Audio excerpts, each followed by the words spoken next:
A thread by Rex at social.quadvirum.com.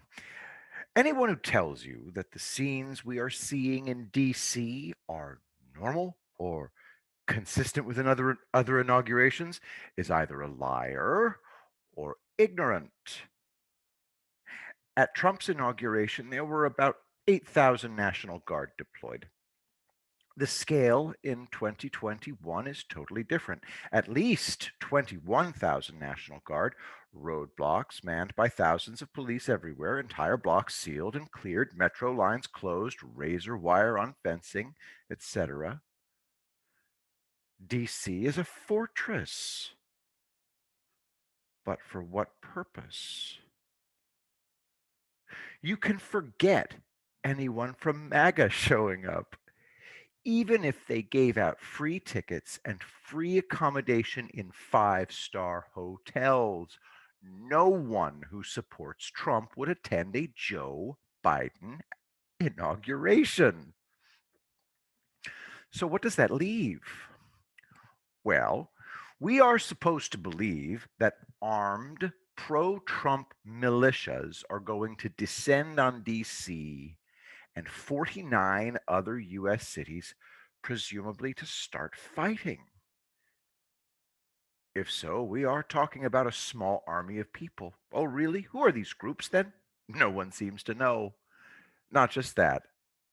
Christopher Wray, FBI director, says they know who the perps are. Quote, from January 6th alone, we've already identified over 200 suspects, so we know who you are. If you're out there, and FBI agents are coming to find you, end quote. Note, to be fair to him, I can't find any reference to Wray pointing the finger at pro-Trump militias. But my point remains. If it's the case that the FBI knew who the bad guys are and they're rounding them up, why is DC a fortress? It doesn't make much sense, does it? But let's assume that the threat is real and serious. Personally, I highly doubt that any Trump supporter will attend, and if they do, none will be violent.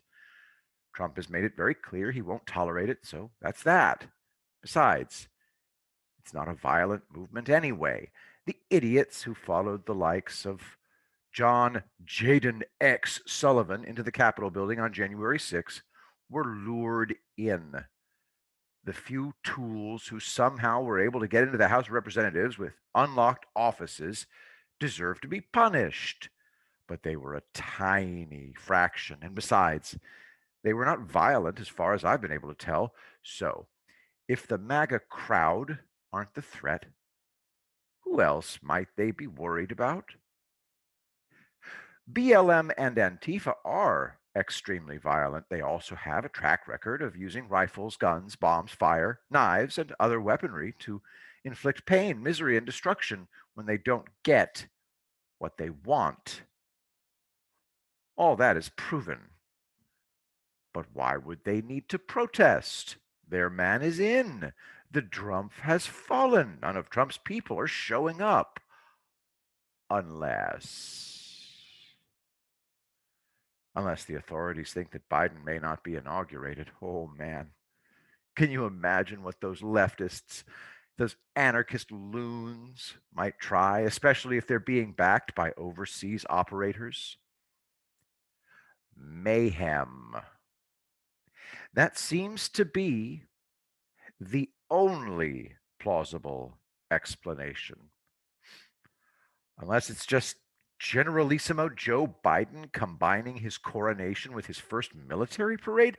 I am the greatest president ever. I won 80 million votes, just 470 counties. Also, I lost Ohio, Florida, and Iowa. Never been done before. Viva Americana. Yeah. Maybe this is one big ego worship session. One problem with that theory. Actually, two. First, it was President Trump himself who deployed the National Guard. And second, President Trump has not conceded the 2020 election. So why would President Trump help Generalissimo Joe? He wouldn't. Stay safe and pray. Support Quadvirum. Quadvirum.com/support us. Support this channel. Links in the description. I will be the greatest president that God ever created.